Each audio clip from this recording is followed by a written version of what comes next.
महावीर जी नागर, इनका भी शुक्रगुजार हूँ कि इन्होंने अपना अमूल्य समय इस संस्थान के लिए दिया। दरअसल सभी बच्चों से मेरा निवेदन है, इल्तिजा है कि थोड़ी शांति बना के रखिए। दरअसल जब जरगोदा में स्कूल शुरुआत करने की बात आई तो मुझे केवल 4 पंक्तियां याद आई जो मेरे कवि मित्र अशोक चार ने लिखी कि एक हृदय ऐसा भी होगा जिसके धीरज हम होंगे, एक सरोवर ऐसा होगा जिसके नीरज हम होंगे, माना कि उजियारी रातों के टिम टिम करते तारे हैं, पर एक सवेरा ऐसा होगा जिसके सूरज हम होंगे, पर एक सवेरा ऐसा होगा जिसके सूरज हम होंगे। और वसीम बरेलवी साहब की 2 पंक्तियां याद आती है। शक्ति सिंह आजाद भाई साहब के व्यक्तित्व को देख के कहना चाहता हूँ कि मुझे गिराने में लगे हो, मैं गिरा तो मुद्दा बनकर खड़ा हो जाऊंगा, चलने दो अभी सफर बाकी है मेरा, मुझे रोका गया तो काफिला बनकर खड़ा हो जाऊंगा, काफिला बनकर खड़ा हो जाऊंगा। दरअसल जब बच्चों की मैं परफॉर्मेंस देख रहा था, इनका प्रदर्शन देख रहा था, तो मैं खुद नर्वस हो रहा था। इनका जो कॉन्फिडेंस था, जो इनका आत्मविश्वास था, गांव के बच्चों में उनसे तराशने की जरूरत है। आप में से कोई हिमा दास बन सकती है, कोई दीपा मलिक बन सकती है, कोई कर्णम मल्लेश्वरी बन सकती है, आप में से कोई बढ़िया नृत्यांगना गुलाबबाई बन सकती है, आप अच्छे कलाकार बन सकते हो। इस जो संस्थान का जो उद्देश्य है दरअसल वो केवल एक रटंत विद्या प्रणाली को प्रचलित करना नहीं है। हमारा उद्देश्य है कि बच्चे का सर्वामुखी विकास हो, सर्वांगीण विकास हो, उसका जो पूरा है कायाकल्प हो, ताकि बच्चा जरगोदा का बच्चा अगर दिल्ली जाए, बंबई जाए तो कहीं भी मार न खाए, ये हमारा उद्देश्य है। जो करवर की टॉप मोस्ट फैकल्टी है विनोद जॉनसन, जरगोदा सौभाग्यशाली है कि ऐसा व्यक्तित्व आप लोगों को मिला, नहीं तो करवर में इस व्यक्तित्व की इतनी डिमांड है, लेकिन जरगोदा में केवल गायत्री स्कूल के लिए। और जो कौशल किशोर जी है वो भी अद्भुत अपने आप में, विशाल जी बहुत अच्छी गणित पढ़ाते हैं, और जो प्रधानाचार्य साहब है एक सहज, विनम्र और एक बहुत ही शानदार अभिभावक है। तो मैं तो सभी लोगों से यही कहना चाहता हूँ कि जो फतेहगंज के लोग हैं, कलमिया के आसपास के जितने भी गांवों के लोग हैं, कि आप अपने बच्चों को हमें दो, ख्वाब वो देखेंगे और इनकलाब हम लेकर आएंगे शिक्षा की क्रांति में यहाँ जरगोदा के अंदर। आपके बच्चों को नैनवा बूंदी में फिर कहता हूँ कहीं भेजने की जरूरत नहीं है। छोटे छोटे बच्चों को हॉस्टल में डाल रहे हैं, 3 साल 4 साल, क्या सीखेंगे वो? ना खाना पीना छूट जाता है उनका, बाद में वही बच्चे वृद्धाश्रम में डालते हैं। तो ये जरगोदा में इसलिए हम लेके आए हैं, आपके पैसे भी बचेंगे, आपके रिश्ते भी बचेंगे। तो जरा इस बात पे थोड़ा सा गौर करना। और जवानी के लिए 4 बातें कहना चाहता हूँ जो मैंने कभी लिखी कि जवानी क्या है, कि एक पत्थर फेंके तो गगन भेद दे, एक लवे बंसवान का जबड़ा छेद दे, उड़ान भरे तो आसमान बोना हो जाए, और पसीने से सींचे तो बंजर सोना हो जाए। तालीम हासिल कर दी तो अम्बेडकर बन जाती, जब शिक्षा प्राप्त करते हैं तो अम्बेडकर बन जाते हैं। एक ऐसा व्यक्तित्व अम्बेडकर, मैं कोई जाति व्यवस्था की बात नहीं कर रहा, जिसको शिक्षा का अधिकार नहीं था, लेकिन पढ़ने की ऐसी ललक कि 7 समंदर पार गया, तो ऐसी पढ़ाई की हिंदुस्तान में इतनी डिग्री अभी तक कोई नहीं ले सका। तो अम्बेडकर बन सकते हो आप, और बगावत करे तो वीर सावरकर बन जाती। अरे जवानी तो हिंदुस्तान का ऊंचा मस्तक कर देना, और पूरी दुनिया में तेरे पंजाबों की दस्तक कर देना, यह होती है जवानी। और मित्रों, मेहनत ऐसी करना, आपने महाभारत देखा होगा, कर्ण का नाम सुना है? उसके कवच कुंडल ले लिए गए थे छल के द्वारा, लेकिन इतिहास में जो नाम कर्ण का है वो अर्जुन का नहीं है। इसलिए मेहनत करने के बाद भी अगर असफलता हाथ लगती है तो घबराने की कतई जरूरत नहीं है, क्योंकि हार भी जीत से बड़ी हो सकती है। तब मैंने कभी लिखा कि कर्ण का रथ रोकने खुद विधाता को आना पड़ा। श्री कृष्ण इंद्रदेव खुद आए थे, श्री कृष्ण को खुद का रथ रोकना पड़ा उनका, कि कर्ण का रथ रोकने खुद विधाता को आना पड़ा। साधना ऐसी कि पार्थ को शीश झुकाना पड़ा, और सूर्य के ताप का तब से प्रताप चमकता हो चुका, उनकी जीत आगे, उनकी हार आगे विजेता की हार माननी पड़े, उनकी हार आगे विजेता की हार माननी पड़े। इसलिए आप मेहनत कीजिएगा। और मैं एक उदाहरण देना चाहता हूँ, अभी केसरी गाना बजा था, तेरी मिट्टी में मिल जाऊँ गुल बन के खिल जाऊँ। इस गाने को लिखा है मनोज मुंतशिर ने। मनोज मुंतशिर सुल्तानपुर के रहने वाले, यूपी उत्तर प्रदेश के, और इस गाने को गाया बी प्राक ने। दरअसल इंस्पिरेशन कहीं से भी ली जा सकती है, ये नहीं है कि आप IAS बनो, IPS बनो, DSP बनो, SDM बनो, दिस इज नॉट एवरीथिंग। इसके आगे भी जहां हो रहे, सितारों के आगे जहां हो रहे, आप बहुत अच्छे नेता बन सकते हो, शक्ति सिंह भाई साहब जैसे, आप अच्छे सरपंच बन सकते हो। आपने शक्ति इसका पत्ती शर्मा का नाम सुना होगा, शायद सुना होगा। भारत के अंदर वो ऐसी सरपंच है कि पूरे लोग जानते हैं उसको। तो एक सरपंच का पद भी बहुत बड़ा होता है, बस उसे अलग तरीके से निभाने की जरूरत है। कुछ भी किया जा सकता है इस देश के अंदर। तो मैं मनोज मुंतशिर की बात कर रहा था, जब वो बंबई गए तो उनका स्ट्रगल की मैं कहानी बताता हूँ।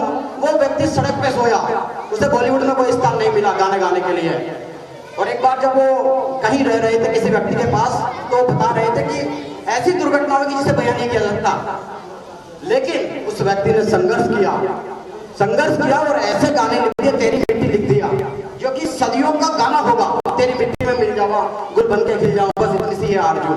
तो मनोज मुंतशिर इतने बढ़िया लिरिसिस्ट, अभी नई उम्र का। गुलजार साहब है, कई सारे हैं, कुछ भी किया लगता है इस देश के अंदर। और मैं बात करना चाह रहा हूँ तेरा मैंने एग्जाम्पल, बहुत सारे उदाहरण है। विल्मा रुडोल्फ का नाम सुना कभी आपने? नहीं सुना? मैं बताता हूँ, थोड़ा समय लूंगा, माफी चाहता हूँ। एक 4 साल की बच्ची जो पोलियो से लकवाग्रस्त हो गई, डॉक्टर ने मना कर दिया कि ये बच्ची चल नहीं सकती। उसके पैरों में स्टिक लग गई, छड़ियां लग गई, लेकिन उसकी माँ बड़ी पॉजिटिव थी, एक सकारात्मक अभिवृत्ति की महिला थी, मनोवृत्ति उसकी सकारात्मक थी। उसने कहा कि बेटा तू चलेगी। उसने प्रयास करना शुरू किया और चलते चलते उसकी माँ ने कहा कि बेटा तू दौड़ेगी।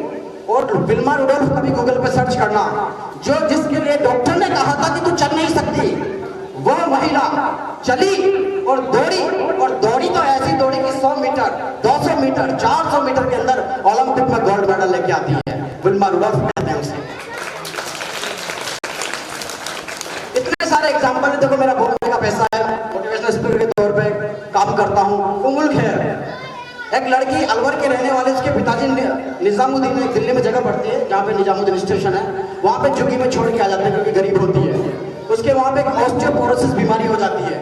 ऑस्टियोपोरोसिस बीमारी में हड्डियाँ आपकी गल जाती है, छोड़ जाते हैं उसको गली में, बस्ती के अंदर। उसको बच्ची को एनजीओ वाले उठाते हैं वहाँ से, बच्ची ट्यूशन पढ़ाना शुरू करती है और मेहनत करते करते करते एक दिन IAS ऑफिसर बनती है। उसे उमुल खैर कहते हैं। देयर आर मैनी एग्जांपल्स, कहीं से भी सीख सकते हो आप।